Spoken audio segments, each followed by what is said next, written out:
안녕하세요. 김성길 목사와 함께하는 GTS 말씀 묵상 시간입니다.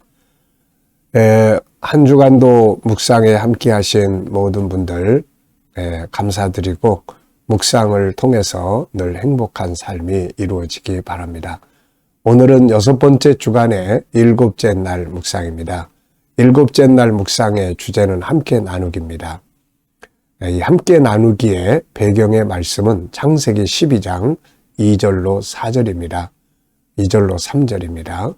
하나님께서 아브라함에게 복의 근원이 되게 하신다는 말씀이죠.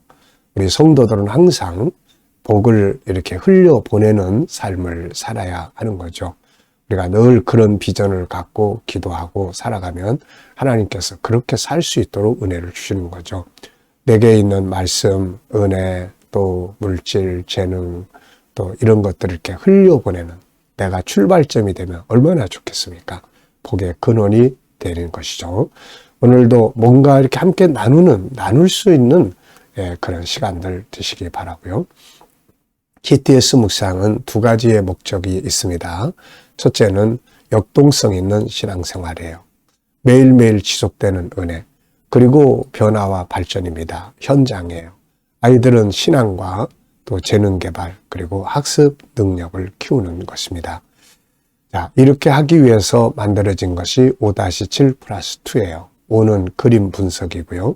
7은 7가지 주제입니다. 이 주제들은 그날 우리가 생각하고 살면 그날을 아름답게 살아가고 변화를 만들 수 있게 해주고 있고요.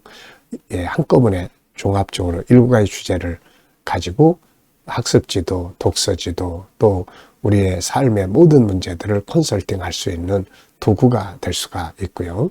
그리고 또 수시로 7가지 주제를 생각해서 적용을 하면 이게 삶을 아름답게 변화시켜주고 발전시켜줍니다.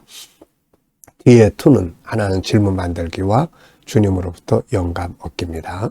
제가 매일 이 말씀을 드리는 것은 이것을 늘 기억하고 이걸 익숙해지게 하기 위한 것이에요. 자, 그러면은 오늘도 그림 분석부터 정리하겠습니다. 자, 이 성경책 한 권이 펼쳐져 있고 저 지평선 끝에 아주 밝은 빛이 비추고 있습니다.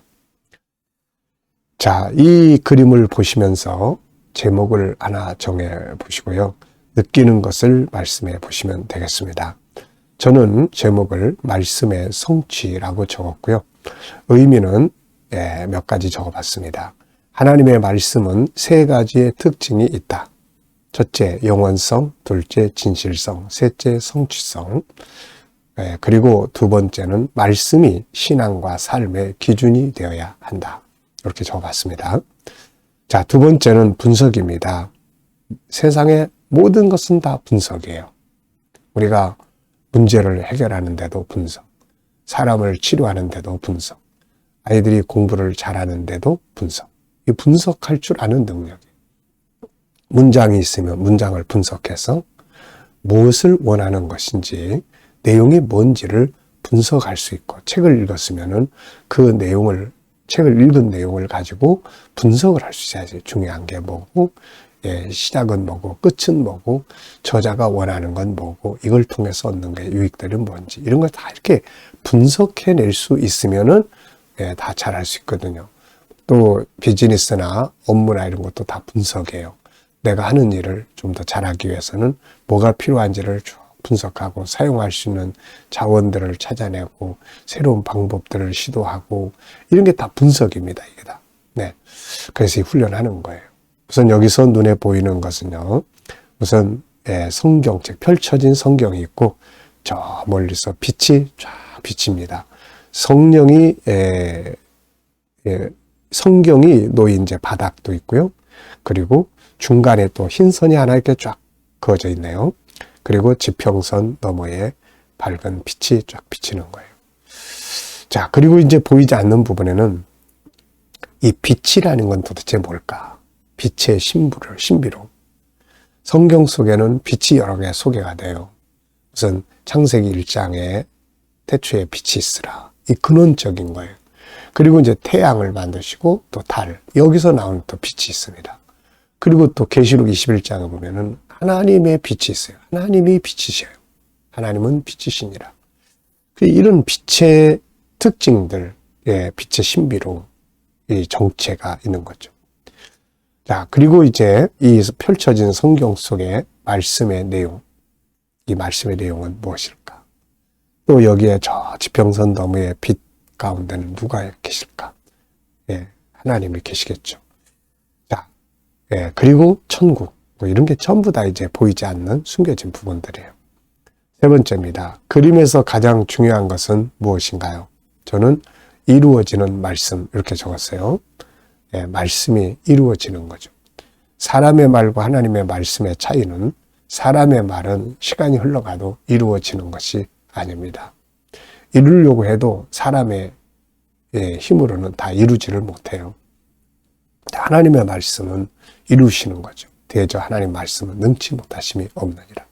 그래서 말씀을 믿을 수 있는 게 큰 복이고 말씀을 행동할 수 있는 게 큰 복이고 그래요. 네 번째 연상법입니다. 먼저 이 그림을 떠올려 보십시오. 자, 우선 성경책이 한 권 펼쳐져 있고 그 바닥이 있습니다. 그 위에 흰색으로 지평선이 하나, 선이 하나 이렇게 쫙 그어져 있고요. 그 너머로 저쪽에 이제 아주 태양과 같이 큰 이제 광명체가 이제 빛을 비치면서 전체가 다 환하게 보이고 있습니다. 자, 그리고 이제 이것과 관계된 또 성경 말씀을 한번 떠올려 보십시오. 저는 말씀과 관계된 성경을 또 쭉 적어봤습니다. 신명기 10장 13절 하나님이 말씀을 주신 목적들을 쭉 설명해 놨어요. 신명기 10장 13절은 너희의 행복을 위해서, 신명기 28장 1절에는 너희를 뛰어난 민족이 되게 하고 나가도 들어가도 복을 받게 하려고 그 말씀을 주신 거예요. 여호수아 1장 7절로 8절은 형통하게 하시려고, 그리고 시편 107편에는 말씀으로 우리를 치료하신다. 누가복음 5장에는 베드로가 주의 말씀들을 해서 기적이 일어납니다. 디모데후서 3장 15절로 17절은 말씀을 쉴 목적이 두 가지. 하나는 구원에 이르는 지혜가 있고 또 하나는 우리의 사람을 하나님의 사람으로 선한 능력을 가진 사람으로 교육하기에 온전하게 교육하기에 유익한 책. 이렇게 하나는 신앙, 하나는 사람을 만드는데 온전하게 사용될 수 있는 교육의 도구죠. 저 개인과 그 다음에 이제 저 개인과 말씀의 관계, 제 인생을 만들어놓은 대표적인 성경 말씀이 4개가 있습니다. 첫째는 창세기 12장 2절로 4절이죠. 비전, 하나님이 제 인생을 어떻게 살아가도록 선교의 비전을 주신 말씀이에요. 요한복음 3장 32절은 천국 운동이 일어나게 만들어준 말씀이에요. 가족이 세상 떠나서 방황할 때 기독교의 본질을 찾게 하셨던 말씀이죠. 그래서 천국 운동이라는 이 정체성 운동이 일어나게 됐고, 그 다음에 이제 창세기 1장 27절로 28절 하나님의 형상대로 만들어진 인간, 나의 모습, 이것을 통해서 당신이 보물이다라는 책이 나왔고 G7이라는 프로그램이 개발이 됩니다. 그리고 이제 디모데후서 3장 15절로 17절 이 말씀이 바로 이제 GTS를 만들게 한 거죠. 신앙과 삶의 현장을 온전하게 만들어야 된다. 한쪽만 치우치면 안 된다. 그래서 GTS가 탄생을 했어요. 이 외에도 많은 말씀들이 고비고비마다 또 제 인생에 빛이 되어줬던 거죠. 고린도전서 10장 13절을 보고 나서는 확신을 가진 게 답은 있다. 하나님은 감당할 시험에 주신 일이 없고 시험 당할 시험에 피할 길을 내사 능히 감당하게 하시느니라. 피할 길, 제가 그 말씀을 보고 그 다음부터는 항상 길은 있는 거다. 길은 있는 거다. 자, 말씀은 이렇게 우리에게 많은 영향력을 미칩니다. 자, 우리 아이들도 이 그림을 보면서 수학의 공식도 생각해 보시기 바랍니다. 도형 그러면 일단은 뭐 삼각형, 뭐 또 각도, 그리고 선, 또 변, 그리고 직선, 반직선, 뭐 지름, 반지름, 네, 쭉 이런 거 그냥 쭉 항상 이렇게 생각해 보게 하는 거예요.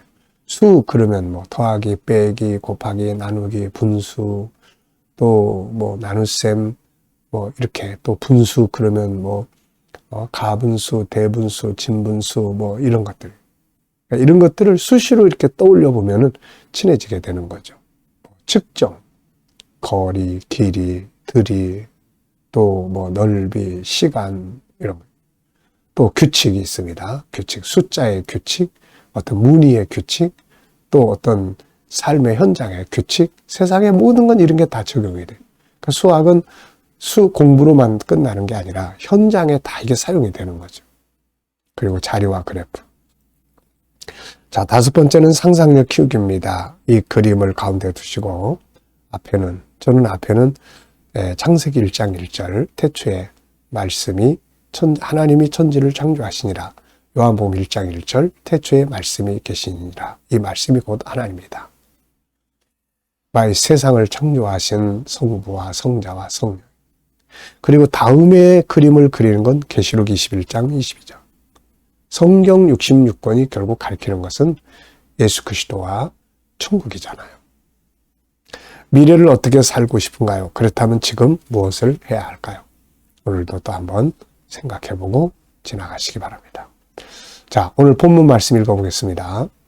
예수 그리스도의 나심은 이러하니라. 그의 어머니 마리아가 요셉과 약혼하고 동거하기 전에 성령으로 잉태된 것이 나타났더니 그의 남편 요셉은 의로운 사람이라. 그를 드러내지 아니하고 가만히 끊고자 하여 이 일을 생각할 때에 주의 사자가 현몽하여 이르되 다윗의 자손 요셉아 내 아내 마리아 데려오기를 무서워하지 말라.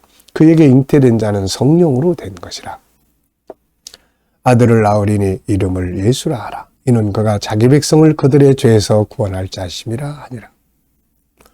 이 모든 일이 된 것은 주께서 선자로 하신 말씀을 이루려 하심이니 이르시되 보라 처녀가 잉태하여 아들을 낳을 것이요 그의 이름은 임마누엘이라 하리라 하셨으니 이를 번역한즉 하나님이 우리와 함께 계시다 함이라. 요셉이 잠에서 깨어 일어나 주의 사자의 분부대로 행하여 그의 아내를 데려왔으나 그 아들을 낳기까지 동침하지 아니하더니 나음의 이름을 예수라 하니라. 아멘. 자, 감사한 것도 적어보십시오. 어제 하루 살아오시면서 감사한 것. 특별히 감사한 게 없으면은 감사를 찾아야 됩니다. 찾아야 돼요. 오늘 하루 시작하면서 감사한 것. 미래에 또 미래 비전을 생각하면서 감사할 것도 적어보십시오.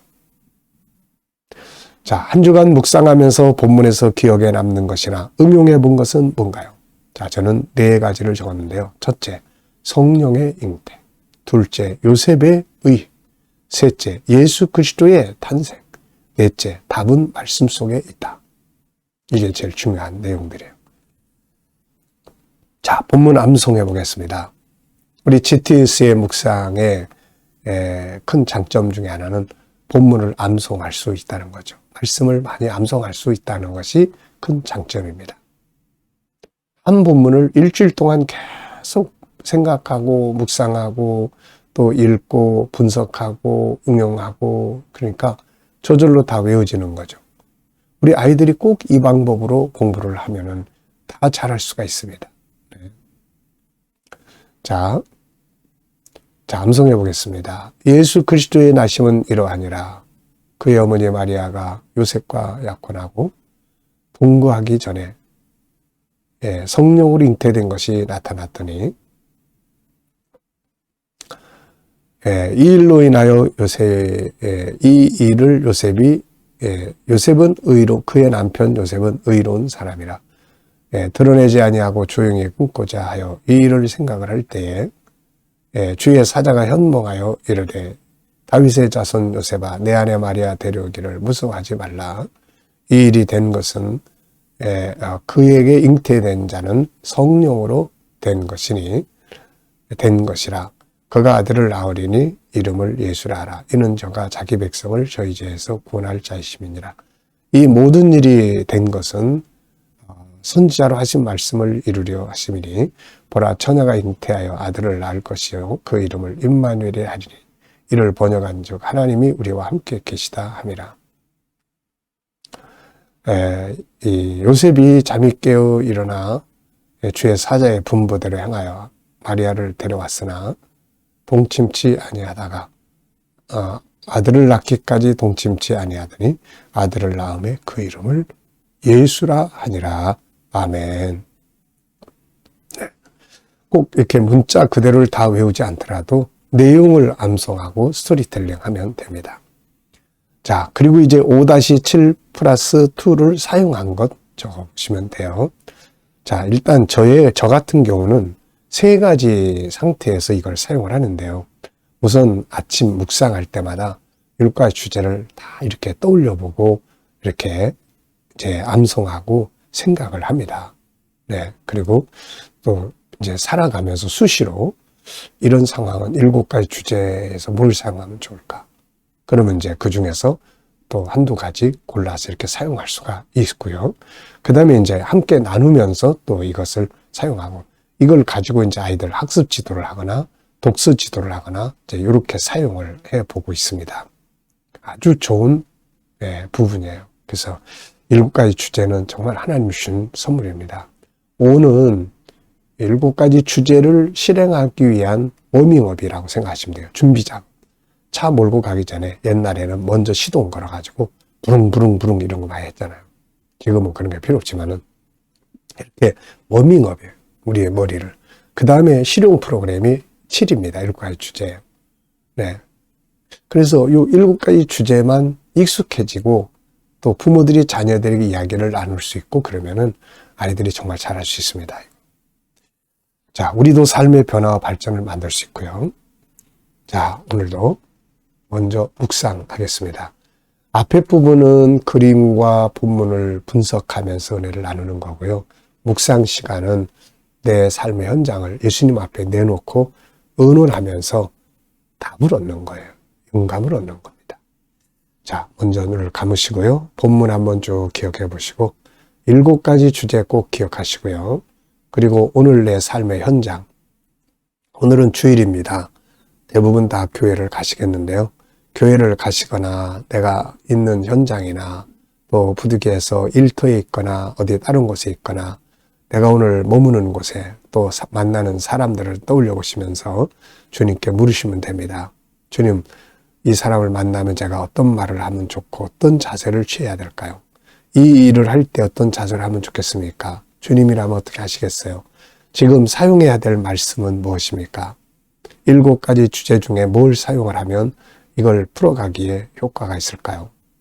그리고 이제 쭉 생각을 해보시면은 그 중에서 다 떠오르는 것들이 있어요. 아, 이거다. 그런 말씀이 떠오르기도 합니다. 내 감정이나 내 경험, 지식보다는 주님이 준 영감을 가지고 사는 게 훨씬 더 좋아요. 네. 자, 오늘도 복된 하루 되시기 바랍니다. 기도하고 마치겠습니다. 주님 감사합니다. 오늘도 묵상으로 하루를 시작하게 하셔서 참으로 감사합니다.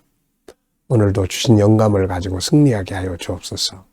오늘은 주일입니다. 주님, 오늘 예배 드리러 가는 모든 자들 함께 해주시고 또 성전에서 함께 나누는 자들에게 은혜 베풀어 주시며 예배 가운데 주님 임재하여 주셔서 성령 충만하게 하시고 아픈 자들은 치료의 역사가 있게 하시며 주님의 선한 역사를 오늘도 깊이 깨닫게 하시고 하늘문이 열려지는 역사들이 일어나게 하여 주옵소서. 감사하며 예수님의 이름으로 기도하옵나이다. 아멘.